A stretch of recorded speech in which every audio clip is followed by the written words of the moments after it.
ईश्वर ने हमारे भाग्य में जो लिखा है उसे हमसे कोई नहीं छीन सकता, लेकिन अगर हमें अपने ईश्वर पर सच्चा भरोसा है तो हमें वो भी मिल सकता है जो हमारे भाग्य में नहीं लिखा होता।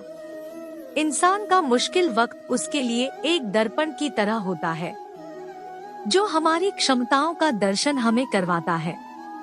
वह दिन मत दिखाना कान्हा कि हमें खुद पर गुरूर हो जाए, रखना अपने दिल में इस तरह कि जीवन सफल हो जाए। इस पूरे ब्रह्मांड में ऐसी कोई ताकत नहीं जो इंसान की इच्छाओं की पूर्ति कर सके, क्योंकि इंसान की इच्छाएं एक समुद्र के समान होती है जिसे कभी भी भरा नहीं जा सकता। जो दूसरों की तकलीफों को समझते हैं, जिनमें दया है, दिल से अच्छे हैं, उन्हें दोबारा जन्म लेना नहीं पड़ता। अगर कोई मनुष्य हमारे साथ बुरा कर रहा है तो उसे करने दो, यह उसका कर्म है और समय उसके कर्म का फल उसे जरूर देगा। लेकिन हमें कभी भी किसी के साथ बुरा नहीं करना चाहिए, क्योंकि यही हमारा धर्म है। दुष्ट लोग अगर समझाने मात्र से समझ जाते तो यकीन मानो महाभारत कभी ना होता। श्री कृष्ण कभी भी हमारा हाल नहीं पूछते, पर वो हमारी सब खबर रखते हैं। श्री कृष्ण अपने सच्चे भक्तों पे हर घड़ी नजर रखते हैं। जो हुआ वह अच्छा हुआ, जो हो रहा है वह अच्छा हो रहा है, जो होगा वह भी अच्छा ही होगा। तुम भूत का पश्चाताप न करो, भविष्य की चिंता न करो, वर्तमान में जियो। अगर आप जीवन में असफल होते हैं तो आपको दोबारा प्रयास करने में कभी नहीं घबराना चाहिए, क्योंकि जब आप दोबारा प्रयास करते हैं तो आपकी शुरुआत सुनने से नहीं बल्कि आपके अनुभव से होती है।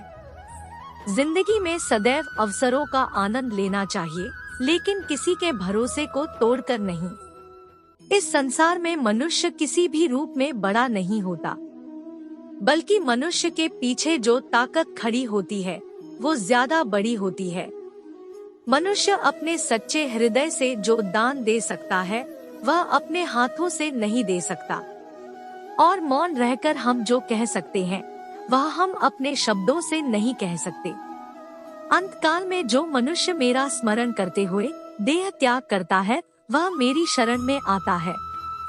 इसलिए मनुष्य को चाहिए कि अंतकाल में मेरा चिंतन करे। जिस व्यक्ति के पास संतुष्टि नहीं है उसे कितना भी मिल जाए वह असंतुष्ट ही रहेगा। श्री कृष्ण जी कहते हैं, जिस व्यक्ति को आपकी कर नहीं उसके साथ खड़े रहने से अच्छा है आप अकेले रहे। यदि आप किसी के साथ मित्रता नहीं कर सकते हैं तो उसके साथ शत्रुता भी नहीं करना चाहिए। जब आपके जीवन के चारों ओर हताशा और निराशा हो, जब दुखों ने आपको हर जगह से घेर रखा हो, तब आप सच्चे मन से कृष्ण जी के नाम का दीपक जलाना और अपना सब हाल श्री कृष्ण को सुना देना। श्री कृष्ण स्वयं आपके सब दुख हरने आएंगे। तुम उसके लिए शोक करते हो जो शोक करने के योग्य नहीं है। बुद्धिमान व्यक्ति ना जीवित और ना ही मृत व्यक्ति के लिए शोक करते हैं। मनुष्य का जीवन केवल उसके कर्मों पर चलता है। क्रोध की अवस्था में भ्रम जन्म लेता है। भ्रम बुद्धि को नष्ट कर देती है। बुद्धि के नष्ट होते ही व्यक्ति का पतन हो जाता है। प्यार और तकदीर कभी साथ नहीं चलते, क्योंकि जो तकदीर में होते हैं उनसे कभी प्यार नहीं होता, और जिससे हमें प्यार हो जाता है वह तकदीर में नहीं होता। खाली हाथ आए खाली हाथ वापस चले जाओगे। आज तुम्हारा है कल किसी और का था, परसों किसी और का होगा। तुम जिसे अपना समझकर मगन हो रहे हो, बस यही प्रसन्नता तुम्हारे दुखों का कारण है। हर कीमती चीज को उठाने के लिए झुकना ही पड़ता है। 5 माँ और पिता का आशीर्वाद भी इनमें से एक है। वह जो सभी इच्छाएं त्याग देता है, मैं और मेरा की लालसा तथा भावना से मुक्त हो जाता है, उसे शांति प्राप्त होती है। अगर व्यक्ति शिक्षा से पहले संस्कार, व्यापार से पहले व्यवहार और भगवान से पहले माता पिता को पहचान ले तो जिंदगी में कभी कोई कठिनाई नहीं आएगी। जैसा कर्म होता है वैसा उसका जीवन होता है। फल की अभिलाषा छोड़कर कर्म करने वाला पुरुष ही अपने जीवन को सफल बनाता है।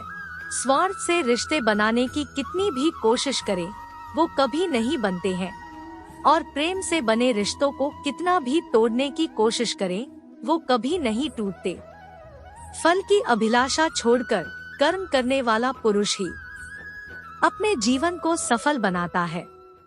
स्वार्थ से रिश्ते बनाने की कितनी भी कोशिश करें, वो कभी नहीं बनते हैं, और प्रेम से बने रिश्तों को कितना भी तोड़ने की कोशिश करें, वो कभी नहीं टूटते।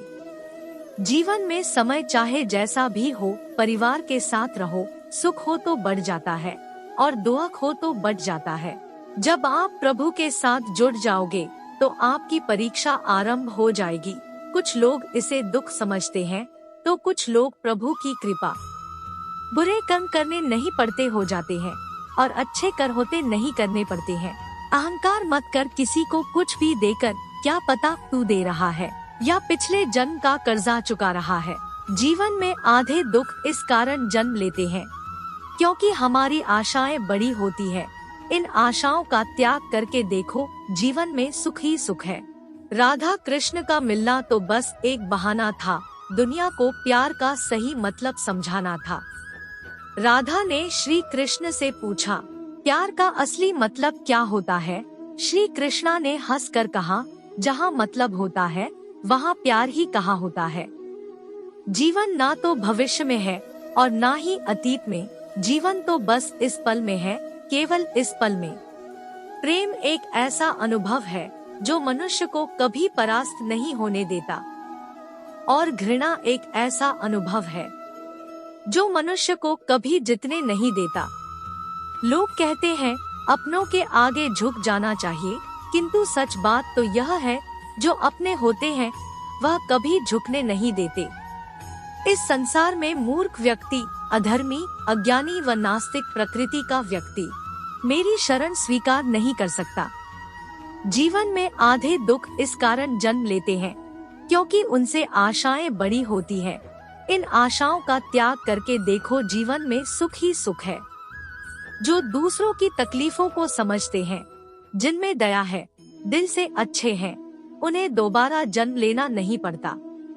यदि कोई व्यक्ति प्रेम से, भक्ति से पुष्प, फल, जल भी मुझ पर चढ़ा दे तो उसी भाव से उसे स्वीकार करता हूँ, वह मेरा प्रिय भक्त होता है। मन की गतिविधियों, होश, श्वास और भावनाओं के माध्यम से भगवान की शक्ति सदा तुम्हारे साथ है और लगातार तुम्हें बस एक साधन की तरह प्रयोग कर सके सभी कार्य कर रही है। आत्मा न तो जन्म लेती है, न कभी मरती है, और न ही इसे कभी जलाया जा सकता है, न ही पानी से गीला किया जा सकता है। आत्मा अमर और अविनाशी है। अंतकाल में जो मनुष्य मेरा स्मरण करते हुए देह त्याग करता है, वह मेरी शरण में आता है। इसलिए मनुष्य को चाहिए कि अंतकाल में मेरा चिंतन करे। प्रहलाद जैसा विश्वास हो, भीलनी जैसी आस हो, द्रौपदी जैसी पुकार हो, मीरा जैसा इंतजार हो तो कृष्ण को आना ही पड़ता है। जब हम स्वयं जीवन के शिल्पकार हैं, तो चलो हम अपनी मुश्किलें को हराते हैं, जीवन में मुस्कुराते हैं। जो मन को नियंत्रित नहीं करते उनके लिए वह शत्रु के समान कार्य करता है। आत्मज्ञान की तलवार से काटकर अपने हृदय से अज्ञान के संदेह को अलग कर दो। अनुशासित रहो, उठो। मान अपमान, लाभ हानि, खुश हो जाना या दुखी हो जाना, यह सब मन की शरारत है। लोग आपके अपमान के बारे में हमेशा बात करेंगे। सम्मानित व्यक्ति के लिए अपमान मृत्यु से भी बदतर है। अगर तुम अपना कल्याण चाहते हो तो सभी उपदेशों, सभी धर्मों को छोड़कर मेरी शरण में आ जाओ। मैं तुम्हें मुक्ति प्रदान करूंगा। उससे मत डरो जो वास्तविक नहीं है, ना कभी था ना कभी होगा। जो वास्तविक है वो हमेशा था और उसे कभी नष्ट नहीं किया जा सकता। किसी और का काम पूर्णता से करने से कहीं अच्छा है कि अपना काम करे, भले ही उसे अपूर्णता से करना पड़े। मोहग्रस्त होकर अपने कर्तव्य पथ से हट जाना मूर्खता है। क्योंकि इससे ना तो तुम्हें स्वर्ग की प्राप्ति होगी और ना ही तुम्हारी कीर्ति बढ़ेगी। ज्ञानी व्यक्ति को कर्म के प्रतिफल की अपेक्षा कर रहे।